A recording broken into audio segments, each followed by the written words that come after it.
Hola, ¿cómo están ustedes? Muy buenas noches. Noches de este miércoles 24 de febrero del 2021. Pues es día, en México es Día de la Bandera. Esta es una entrega más de mi licantropía, ya lo saben.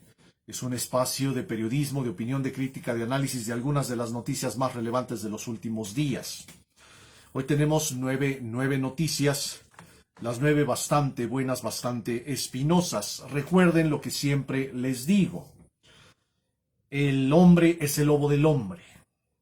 Formamos parte de un conjunto de bestias, de lobos carniceros, rapaces, que solo a través de pactos políticos, solo a través de contratos, nos volvemos civilizados. Por supuesto, es una idea fundamental de uno de los más grandes teóricos de las ciencias sociales en el mundo, especialmente de la política y el Estado, el gran Thomas Hobbes. La esencia del contractualismo. Uno de los grandes pensadores en términos de política y de Estado. En esta ocasión, miércoles 24 de febrero, vamos a tratar, ya les comentaba yo, 9 temas y vamos a entrarle directo. Tema número 1. La vacunación contra el COVID, que sigue entre el caos y los reclamos ridículos, realmente ridículos, del presidente López Obrador. Gracias, saludos a los que me están enviando mensajes, buena vibra. Les agradezco mucho su presencia. Miren, ya nos estamos acostumbrando a que el proceso de vacunación es un desorden, es un caos. Sobre todo en las localidades donde gobierna Morena. Esta semana ha sido especialmente caótica en el Estado de México, en la parte de Ecatepec, realmente patética, que de repente no se abren los centros de vacunación que se habían prometido incluso un día antes.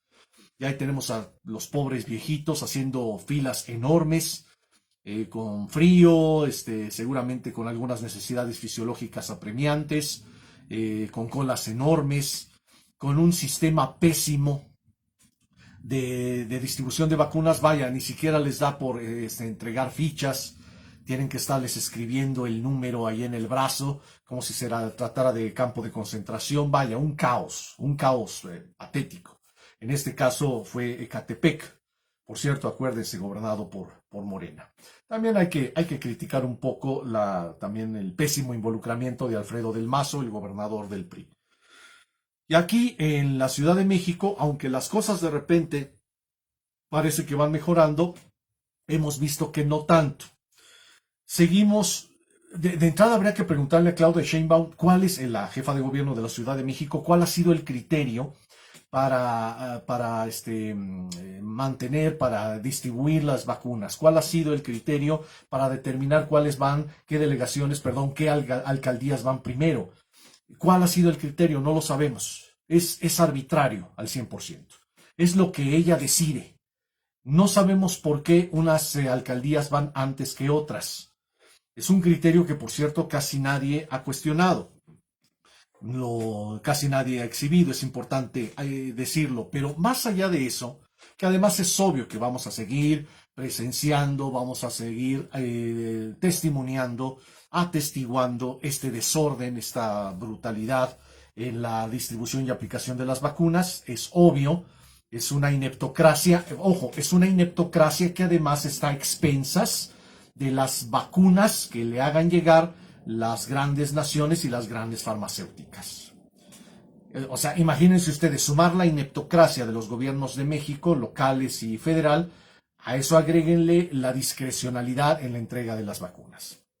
Y esto también tiene que ver con el reclamo ridículo que acaba de hacer López Obrador, incluso ante la ONU, la llamó florero, que estaba de sobra, que cómo era posible que cerca del 80%, más o menos un porcentaje muy alto de las vacunas se concentrara en muy pocas naciones.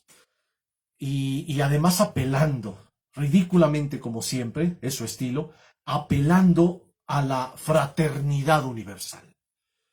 Le pregunta a la ONU, ¿dónde quedó la fraternidad universal? Ay, caramba, por favor, hombre, como si el presidente no supiera que ese es un discursito banal, un discursito vago, es de dientes para afuera, es parte de lo políticamente correcto. La ONU es un gran teatro, es una gran farsa. ¿Qué no lo ha entendido el presidente? Si no lo ha entendido, hay que decírselo. La ONU es una gran farsa, es una farsa. Por eso, reclamarle a la ONU que dónde quedó la fraternidad universal, caramba, es de un nivel de infantilismo mental y de ridiculez política impresionante. Otra vez quedamos como vergüenza mundial. Los reclamos son ridículos porque un buen analista de ciencia política, un buen analista de las relaciones internacionales, un buen analista de la geopolítica sabe perfectamente bien que en esta crisis, en esta pandemia mundial, la distribución y la aplicación de las vacunas siempre va a favorecer a las naciones más poderosas con mayor economía, con mayor productividad. Es obvio, es obvio. Es hasta un criterio básico de economía. Se tiene que beneficiar primero a las naciones que tienen mayor producción y mayor productividad, que tienen economías más fuertes y además con un gran nivel de crecimiento y de penetración. Eso es esencialmente lo que no ha entendido López Obrador. Por eso las grandes farmacéuticas y las grandes naciones están destinando esencialmente, predominantemente, las vacunas a las grandes potencias. Primero van a ser ellas mismas y después a partir de lo que les sobra o a partir de ciertas cantidades que a ellas les resultan estratégicas, entonces ya nos harán llegar a nosotros y a otros países otros tantos de vacunas. Es algo que debe entender López Obrador, por favor. Vean el gran problema de tragarse este discursito de la fraternidad evangélica y de la hermandad universal. No, ese es el discurso de dientes para afuera. Por eso la ONU le aplaudió a López Obrador esa iniciativa, ¿no? Cuando pidió que por favor que las vacunas se fueran a distribuir de forma pareja, humanitaria, sin dispendio, sin que alguna nación se agandallara o algún grupo de naciones se agandallaran en el proceso. Y la ONU le aplaudió y le aprobaron la iniciativa con mayoría. ¡Wow! ¡Qué gran presidente! ¿No? Y además aquí se sintieron orgullosos de eso. No, por favor, dejemos de ser ridículos y entendamos la realpolitik, es decir, la política real. ¿Se acuerdan? ¡Ay, que no acaparen las grandes naciones las vacunas! Es lo que están haciendo y es lo que van a hacer, por favor, hombre. Nosotros estamos en la fila y México afortunadamente está a media fila. Hay naciones que están hasta el final. Así de fácil y así de sencillo. Primero las grandes naciones, primero las grandes economías, le guste o no le guste a López Obrador. Por supuesto que su reclamo es totalmente infantil e inútil. Punto número 2. La costosa estupidez de la Auditoría Superior de la Federación. Es la nota. Miren ustedes, hay veces de que por ciertas coyunturas políticas la gente no se puede permitir el error. No se pueden permitir la equivocación. Lo que acaba de hacer la Auditoría Superior de la Federación, este órgano especializado de la Cámara de Diputados, que es la que ausculta, la que le lleva las cuentas, la que evalúa el gasto del gobierno, de todas las instancias del Estado, acaba de cometer uno de los peores errores de su vida institucional. Haberse equivocado en los cálculos, en los costos, que para los mexicanos significó la cancelación del aeropuerto de Texcoco. Sabemos obviamente que hay una sangría al erario público por el capricho del Nerón de Palacio Nacional, eso lo sabemos. Pero el hecho de haberse equivocado en las cuentas, en las cantidades, le da pauta al Nerón de Palacio Nacional para descalificar absolutamente cualquier ejercicio de auscultación y de evaluación, de auditoría. Todo lo que es la Auditoría Superior de la Federación, desde David Colmenares Páramo hasta el primer empleado que empezó a hacer el cálculo, prácticamente debemos decir que deben renunciar por su ineptitud, pero además con una ineptitud que va a tener severas consecuencias políticas. Insisto, saben que el perro es mordelón y encima le quitan el hueso del hocico. Por favor, hombre. Terrible error de la Auditoría Superior de la Federación. Sabes que el perro es mordelón y le quitas el hueso del hocico. Es decir, le das todavía más batería, le das más fuerza, le das más impulso, le das más pretexto para que descalifique tu labor y la de cualquier órgano, instancia e institución de auscultación, de evaluación y de auditoría. Que se puedan equivocar es humano, pero sabiendo cuál es la mentalidad del Nerón de Palacio Nacional que tenemos y cuál es el ambiente político en un año electoral, era para que hubieran sido sumamente juiciosos y rigurosos a la hora de hacer los cálculos y revisarlos una y otra vez para no caer en la estupidez en la que acaban de caer. Error terrible que nos va a costar demasiado a todos los mexicanos. De aquí en adelante, júrenlo, que cada evaluación que saque la Auditoría Superior de la Federación va a ser descalificada en automático. ¿Por qué? Porque el Nerón de Palacio Nacional va a tener siempre otros datos. Por supuesto que David Colmenares Páramo y varios hacia abajo tienen que renunciar. Tendrían que renunciar por decoro, por ética. Es increíble que se hayan equivocado en algo así.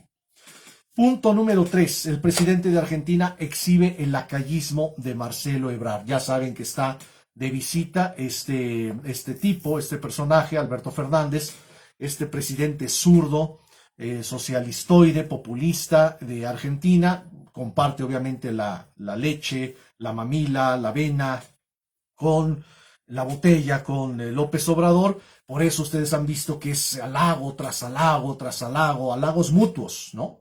En todos los eventos en los que han estado, halagos mutuos, con un nivel de salamería extraordinaria, ridícula, risible. Pero hubo una parte muy interesante en una de las intervenciones de Alberto Fernández, y en las primeras, si mal no recuerdo, en la mañanera de ayer, muy reciente la declaración, cuando dijo, recordó, cuando el pueblo de Bolivia, harto de Evo Morales, se levanta, hay un levantamiento popular para deponerlo, al dictador indígena populista socialista Evo Morales, dice el presidente que él habla con Marcelo Ebrard. Él todavía no era presidente en funciones. Apenas estaba, creo que era ya presidente electo, pero no en funciones. Y entonces habla con Marcelo Ebrard y le pide que apoye a Evo Morales para que salga de Bolivia. Y el lacayo de Marcelo Ebrard inmediatamente manda un avión de las Fuerzas Armadas Mexicanas haciendo un trayecto bastante complicado para rescatar al dictador indigenista y populista de Bolivia. Fíjense qué interesante. Alberto Fernández no le pidió el favor a Nicolás Maduro, el dictador socialista populista de Venezuela, siendo Venezuela un país más cercano a Bolivia que México. Tampoco le pidió el favor al dictador socialista populista de Nicaragua, Daniel Ortega, estando Nicaragua más cerca de Bolivia que México. Se lo pide a Marcelo Ebrard y Marcelo Ebrard manda un avión de las Fuerzas Armadas para rescatar a este siniestro y funesto personaje. Incluso todos nos acordamos de esa escena donde llega Evo Morales y el lacayo de Marcelo Ebrard quiere saludarlo efusivamente, darle un abrazo y todo, y el dictador indígena hasta lo rechaza, lo hace a un lado, marca su distancia con Marcelo Ebrard, ¿no? Aparte de que le hacen el favor, el otro se pone de digno y marca distancia. Una escena ridícula, ahí está, en las redes, es permanente. Y a los pocos días, después además de que le dan todas las facilidades y le ponen a cuerpo de rey a nuestro país, a los pocos días se va sin ni siquiera agradecer como se debería agradecer después de que le salvaron la vida. Por supuesto, un mal agradecido. Un dictador indígena, populista, socialista, mal agradecido, además. Después se fue a Argentina, se entendía, y ahora está de regreso en su natal Bolivia. Y sigue haciendo política. Pero fue muy importante que el mismo presidente de Argentina exhibiera de cuerpo entero el lacayismo de Marcelo Ebrard. El siguiente punto también tiene que ver con esta visita de Fernández a México. México ha sido refugio de los zurdos frustrados de América del Sur. El presidente Fernández lo dijo como una especie de agradecimiento. Hizo un recordatorio de todas las veces que México ha recibido no solo a políticos perseguidos de Argentina, sino de todo el Cono Sur. Sobre todo en la década de los 70, de los gobiernos populistas de México, de Luis Echeverría y López Portillo. Recordemos que esa fue una década muy complicada. Y cuando uno se asomaba al Cono Sur, prácticamente todos esos países vivían bajo dictadura militar. Teníamos a Viola, Videla, Galtieri, Macera en Argentina, teníamos a Augusto Pinochet en Chile, teníamos a Banzer en Bolivia, a Stroessner en Paraguay, a Bordaberry en Uruguay, a Geisel en Brasil, y así. Y entonces muchos de esos perseguidos políticos fueron refugiados y asilados políticos en México. Por un lado podríamos decir qué bueno que México siga teniendo esta tradición de proteger al perseguido político, pero cuidado, esa es una parte de la verdad. Hay otra parte de la verdad que no debemos olvidar, que buena parte de estos zurdos que vinieron del Cono Sur trajeron a México toda su contaminación marxista y socialista, y los gobiernos obsequiosos de México les dieron puestos en el aparato público y en muchas universidades, como la UNAM, como la UAM, el Poli, Chapingo. Y en todas ellas llegaron a contaminar con toda su basura ideológica marxista. Aquí hay entonces, hay que verlo en toda su plenitud. Por eso hubo muchas generaciones de universitarios mexicanos que salieron muy mal formados académicamente, pero muy ideologizados y muy politizados, con todo este rollo zurdo, izquierdoso, socialista, y las consecuencias están a la vista. De hecho, Andrés Manuel López Obrador,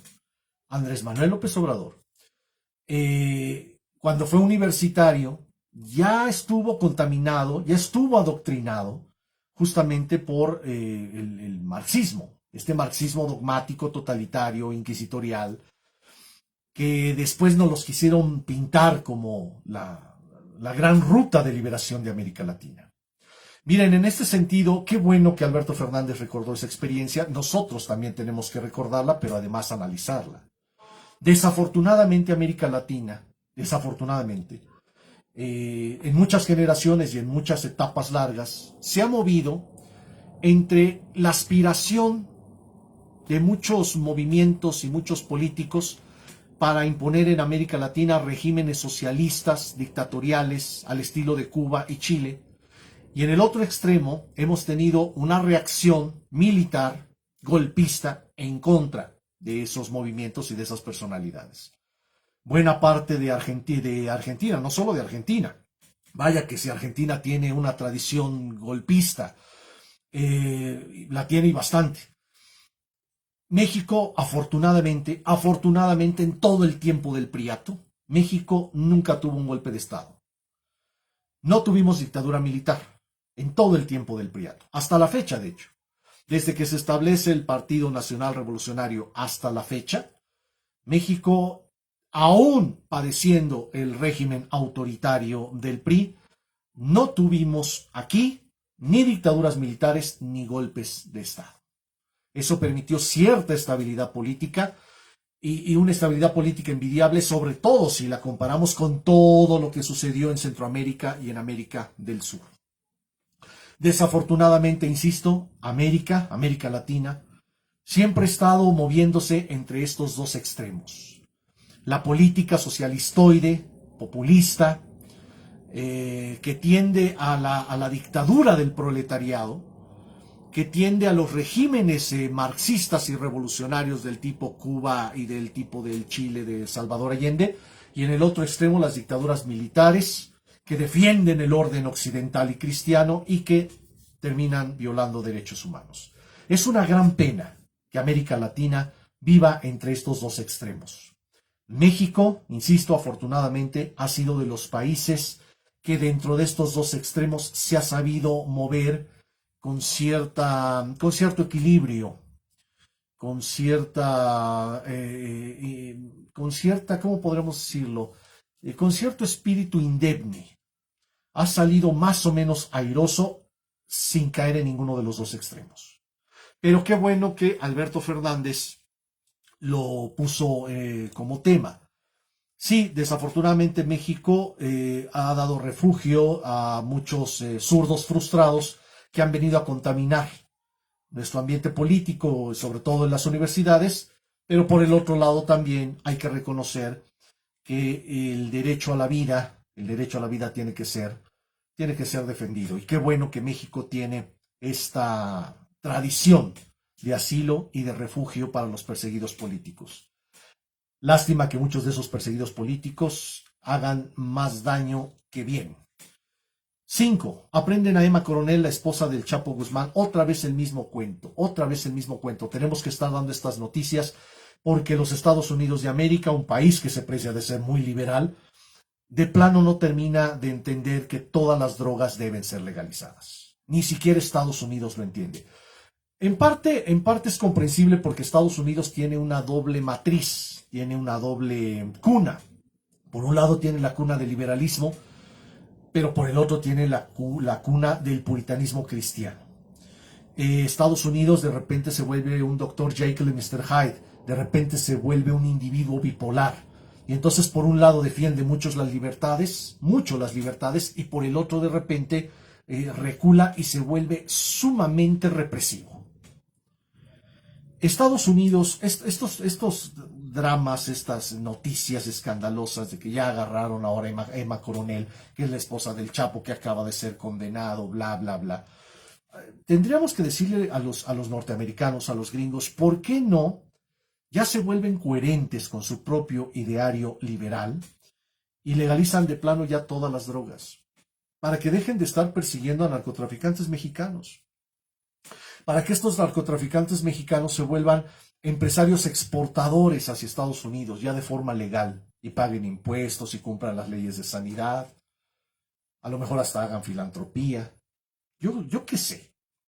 El asunto es que este tipo de noticias a mí me molestan demasiado, porque como si el pueblo de los Estados Unidos fuera un pueblo muy limpio. Como si el pueblo de los Estados Unidos no consumiera las drogas. Como si el pueblo de los Estados Unidos fuera la pureza y la inocencia y la virtud en sí misma. No, hay que seguir insistiendo cada vez que salgan este tipo de noticias, que la mejor política pública en materia de drogas es la legalización total, completa, radical de todas las drogas. Que sean los consumidores los que decidan, que los menores sean protegidos, solo los mayores de edad tengan derecho a decidir por sí mismos, como es, y que finalmente mande el mercado. Que la gente debe de pagar el costo si decide consumir drogas. Y si no decide consumirlas, el problema está resuelto. Es increíble que Estados Unidos siga sin comprender algo así. Punto número 6. Sigue avanzando la reforma monopólica de la industria eléctrica. Entre ayer y hoy vimos unas discusiones tan aberrantes y unas escenas tan patéticas como esto de los diputados de Morena con este trajecito de la Comisión Federal de Electricidad, ridículos, patéticos, defendiendo la industria nacional, como si estuviéramos a mediados del siglo XX. De verdad, es un nivel de estupidez, de ridiculez, de mentecatez, que estos tipos sigan sin comprender cuáles son las consecuencias del avance tecnológico en materia energética. Es increíble que todavía no lo comprendan y sigan con los rollitos de defensa nacionalista y estatista propios de hace un siglo, de hace 80 años. Parece que no se han dado cuenta, ni López Obrador ni todos sus lacayos en el Congreso de la Unión, todos sus esbirros, todos sus pandilleros en el Congreso de la Unión, no se han dado cuenta que el avance de la tecnología representa también un avance civilizatorio, sobre todo en materia energética. Lo que quiere López Obrador, y el gobierno de la cuarta transformación mental, terrible, es volver al monopolio de la CFE, al monopolio estatal, al monopolio socialista, para que todos nosotros como consumidores quedemos atados a solo un proveedor. Ese es el monopolio, a solo un proveedor. Y entonces nuestra capacidad de maniobra, nuestra libre empresa, nuestra libre movilidad como agentes económicos dependa de solo un proveedor de energía. Increíble que además este presidente, se diga liberal. Insisto, en eso hay que seguir insistiendo. Los liberales creemos en el libre mercado. Y el libre mercado es justo lo que se opone al monopolio y al oligopolio. Es una farsa, es una estrategia engañabobos, es un abuso de autoridad, es una sandez que alguien que se dice liberal defienda un monopolio. Es patético, patético. Los liberales defendemos el libre mercado, porque en el libre mercado hay varios proveedores de los bienes y servicios que nos permite, esa estructura nos permite a nosotros los consumidores definir, decidir qué proveedor queremos que nos surta ese bien o ese servicio. Es la esencia del libre mercado. Nosotros defendemos el libre mercado, por supuesto.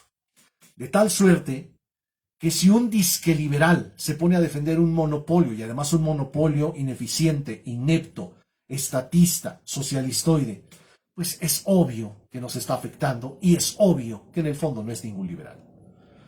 Patético. Nosotros vamos a seguir insistiendo en que gracias al avance de la tecnología debemos estar pugnando por una privatización aún más radical que la que teníamos, donde nosotros, los que tenemos una casa, los que tenemos un negocio, todos ustedes, podamos contratar con alguna de las muchas empresas que pueden poner celdas solares, podamos contratar el servicio de energía eléctrica por vía solar, y si esa empresa no nos sirve, la cambiamos con una facilidad impresionante. Así como podemos cambiar hoy en día de telefonía celular, y eso que todavía al mercado de telefonía celular le hace falta libre mercado. Pero ahí está, el Nerón de Palacio Nacional, que se dice liberal y que solo está pugnando por el monopolio de la energía eléctrica. Ya me veo yo en Cuba, ya me veo yo en Venezuela, y decían los bobos que no íbamos a llegar a eso. Punto número 7. También el asunto esta semana estuvo muy candente con el asunto de volver a las clases presenciales, tanto por parte de las instituciones privadas, de las escuelas privadas, de las escuelas que cobran colegiaturas, como por algunas públicas. Pero la reflexión aquí es muy elemental y ya la hemos hecho. ¿Para qué carajos queremos regresar a las clases presenciales, mis amigos, si lo que debemos hacer es acabar con las escuelas? Otra vez, México es una sociedad que sigue sin comprender cuáles son las consecuencias del avance tecnológico en materia de ciberespacio, en materia de Internet. México todavía no lo comprende. No lo comprenden las escuelas privadas, no lo comprenden las escuelas públicas, no lo comprenden los gobernantes, no lo comprenden los políticos, no lo comprenden los legisladores.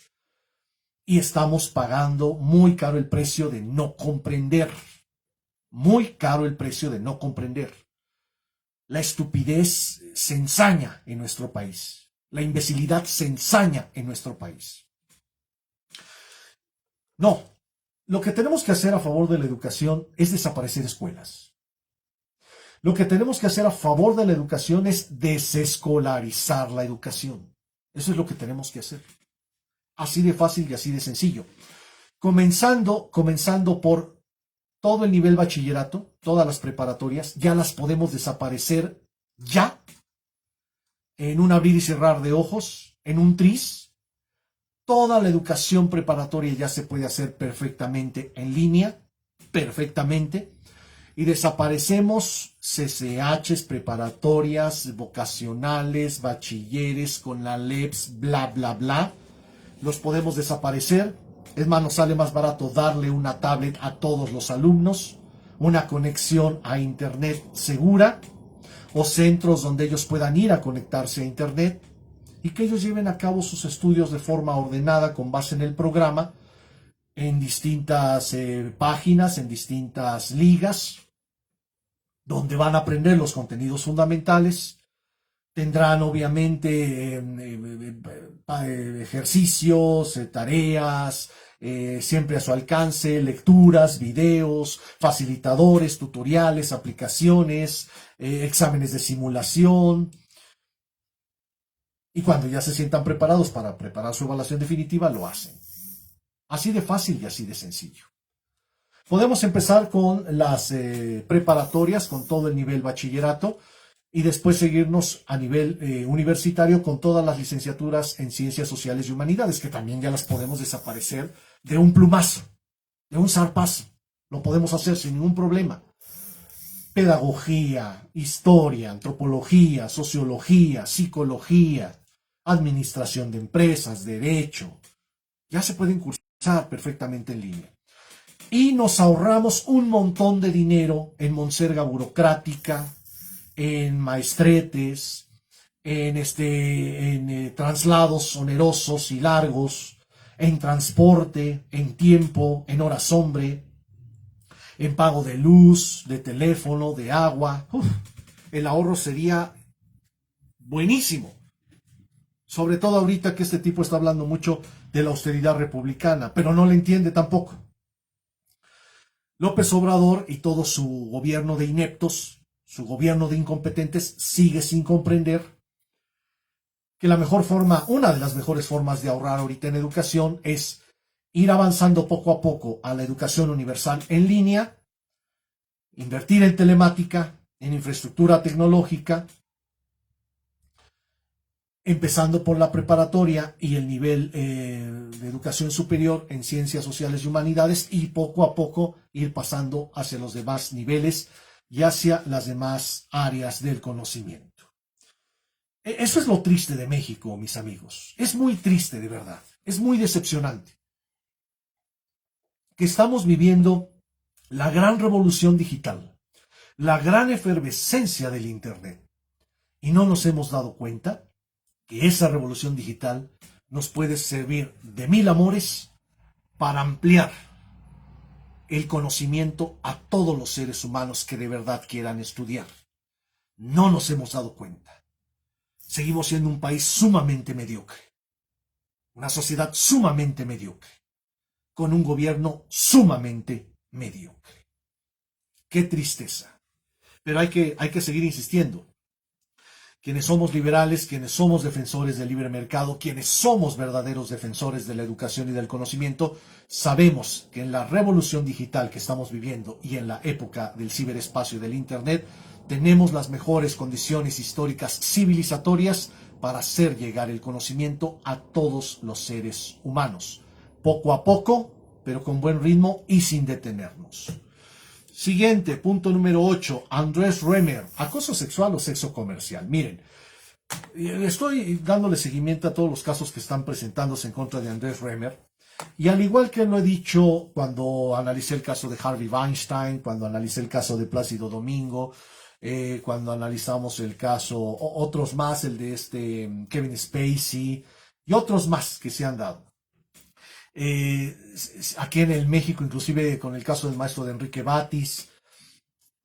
Es este patrón, síganme por favor, es este patrón donde hay un varón con influencia, con poder, con prestigio, y una serie de mujeres que se acercan a ellos. Incluso lo dicen ellas, buscando mejores oportunidades. Buscando mejores oportunidades. Desde el asunto de Harvey Weinstein hasta el caso de Andrés Remer. Y entonces, sobre todo cuando las denuncias se dan a toro pasado, muchos años después, como en el caso de Harvey Weinstein, ¿se acuerdan, no? O sea, primero las hizo famosas, las hizo ganar mucho dinero, se retrataban todos con una sonrisa de oreja a oreja, y cuando muchas de ellas entran en decadencia, entonces resulta que hubo acoso, y hubo violación, y hubo abuso, y entonces las cosas ya no nos empiezan a cuadrar, ya no nos empiezan a cuadrar. Entonces, la pregunta básica es, ¿qué fue realmente lo que pasó? ¿Acoso sexual o sexo comercial? Que en algún momento dado llegó a menos, sufrió una caída y entonces la parte afectada ahora se dice acosada. Insisto, es una hipótesis, pero es una hipótesis que ya tenemos que sacar, como yo lo hice desde el caso de Harvey Weinstein. Ahí están mis artículos. No, nadie me va a decir que soy un mentiroso. Desde que empezó este rollo del Me Too y el asunto famoso de Weinstein, que está muy relacionado con eso, yo siempre me pregunté eso, porque además conozco obviamente el mundo de la farándula, lo saben, y conozco también algunos otros mundillos, como el mundo cultural y académico. Y entonces la pregunta fundamental es, ¿de verdad hubo un acoso sexual? ¿O se trató de una modalidad de sexo comercial que a la larga ya no representaba beneficio para alguna parte y esa parte ahora quiere una especie de venganza? Y no hay mejor forma de vengarse que mentir, que difamar, que calumniar. Yo escucho los relatos, veo los videodramas y me quedan muchas dudas, muchas dudas. Yo creo que al igual que ustedes, he platicado con muchas amigas mías de los medios, medios periodísticos, del mundo del espectáculo, y todas que yo considero y las respeto y me generan mucho cariño, todas me han dicho exactamente lo mismo. Mira, Carlos, a la primera insinuación y al primer avance que no me gusta de alguien, lo mando a chingar a su madre, de inmediato, sin ambajes. Así de fácil y así de sencillo. A muchas les ha pasado, pero ellas tienen el carácter de bajar la cortina en el momento de forma tajante. Y entonces cuando nosotros vemos relatos donde inclusive una de las ofendidas permite que le agarren la pierna y que le pasen por aquí y por allá y no reacciona, o reacciona muchos meses después, a mí ya me deja pensando, me deja en un espíritu escéptico como para creerle. Desde el principio, desde el asunto de Weinstein. Ahí está también el asunto de Plácido Domingo. Ahí está el asunto de Kevin Spacey. Estuvo también el asunto terrible de Morgan Freeman, ¿no? Donde afortunadamente pronto se resolvió a su favor. Y entonces hay que empezar a cuestionarnos, mis amigos, si todos estos casos de gente, de varones poderosos, a los cuales se les acercan ciertas féminas, ciertas mujeres, buscando ser favorecidas por ellos. De hecho, así lo reconocen. Buscando ser favorecidas por un contrato, por un empleo, por un cargo, por un proyecto. Y muchos meses después rompen el silencio, claro, sin pruebas. Habrá que preguntarnos qué es lo que realmente está pasando ahí. Si de verdad es acoso sexual o es un sexo comercial consentido que con el paso del tiempo ya no resulta conveniente para una de las partes y esa parte busca venganza. Me lo quedo como hipótesis, porque tengo un pensamiento científico. Yo no hago afirmaciones si no tengo pruebas. Entonces emito hipótesis, que son explicaciones posibles, plausibles. Finalmente, una para reírnos. Noticia número 9. Oigan, ¿vieron la noticia de esta mujer que se dejó crecer las cejas y el bigote para romper los estereotipos? No, de verdad. Miren, yo entiendo que estamos viviendo tiempos muy extraños y que nuestras juventudes no son las mejores que nos ha tocado ver sobre la faz de la tierra, pero esta forma exhibicionista de querer romper estereotipos y en ese mismo momento crear otro, de verdad resulta aberrante y patético. De verdad es parte de nuestras juventudes este espíritu de exhibicionismo que busca romper estereotipos. ¿De verdad? ¿Qué obsesión Me pregunto yo, ¿qué ganas tiene la juventud que hace esto? Llamar la atención, ser el foco de atención, sentirse el gran revolucionario, el gran transformador de la sociedad. ¿Qué es lo que está pasando? Porque además es ridículo. Es esta obsesión por querer romper estereotipos y en ese mismo momento crear otro. Y seguramente vendrá después otro joven exhibicionista que quiera romper ese estereotipo y al romperlo creará otro. Un círculo vicioso de nuestros tiempos. Lo peor es que llaman demasiado la atención estas noticias.